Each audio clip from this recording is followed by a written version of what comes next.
Hello! അങ്ങനെ മൗനരാഗത്തിൽ പ്രേക്ഷകരെയൊക്കെ ഞെട്ടിച്ച് Kiran police പിടിയിലാകുന്നു. അതേ കൂട്ടുകാരെ, നമ്മുടെ വേലുവിനെയും രതീഷിനെയും പോലീസ് ഭയങ്കരമായിട്ട് ചോദ്യം ചെയ്യുന്നുണ്ട്. ഗംഗാപ്രസാദ് എന്തായാലും കൊല്ലപ്പെട്ട് കഴിഞ്ഞു. അപ്പൊ കൊലയാളി ആര് എന്നുള്ളൊരു ചോദ്യത്തിന് നീയൊക്കെ മറുപടി പറഞ്ഞേ പറ്റൂ എന്ന് നമ്മുടെ വേലുവിനോടും രതീഷിനോടും പറയുന്നുണ്ട്. അപ്പൊ വേലു അപ്പൊ തന്നെ കിരൺ സാർ അല്ല എന്ന് പറയുന്നുണ്ട്. അപ്പൊ അതിൽ നിന്ന് തന്നെ പോലീസിന് വ്യക്തമായി കിരൺ സാർ തന്നെയാണ് കൊലയാളി എന്നുള്ളത് ട്ടോ.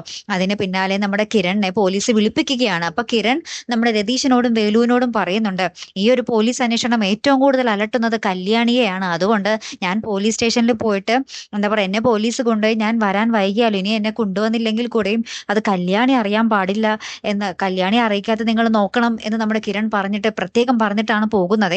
അപ്പുറത്ത് നമ്മുടെ അപ്പൊ രതീഷ് വേലുവിനോട് പറയുന്നുണ്ട്, ശരിക്കും ആരാണ് തലക്കടിച്ചത് എന്ന് ചോദിക്കുമ്പോൾ വേലു പറയുന്നുണ്ട്, അത് കിരൺ സാർ തന്നെയാണ്. പക്ഷേ ഞാൻ കിരൺ സാർ അല്ല, ഞാനാണെന്നേ പോലീസിനോട് പറയൂ എന്നൊക്കെ വേലു പറയുന്നുണ്ട്. പക്ഷേ പോലീസുകാര് നമ്മുടെ കിരണിനെ തന്നെ പ്രതിയാക്കുമോ ഇല്ലയോ എന്നുള്ളതാണ് നമുക്ക് ഇനി അറിയേണ്ടത്. ഏറ്റവും ലാസ്റ്റ് നമ്മുടെ കിരൺ ഭയങ്കരമായിട്ട് ടെൻഷൻ അടിച്ച് നിൽക്കുന്ന ഒരു രംഗങ്ങളൊക്കെ തന്നെയാട്ടോ കൂട്ടുകാരെ നമ്മുടെ പ്രൊമോയ്ക്ക് അവസാനം കാണുവാൻ സാധിച്ചതേ.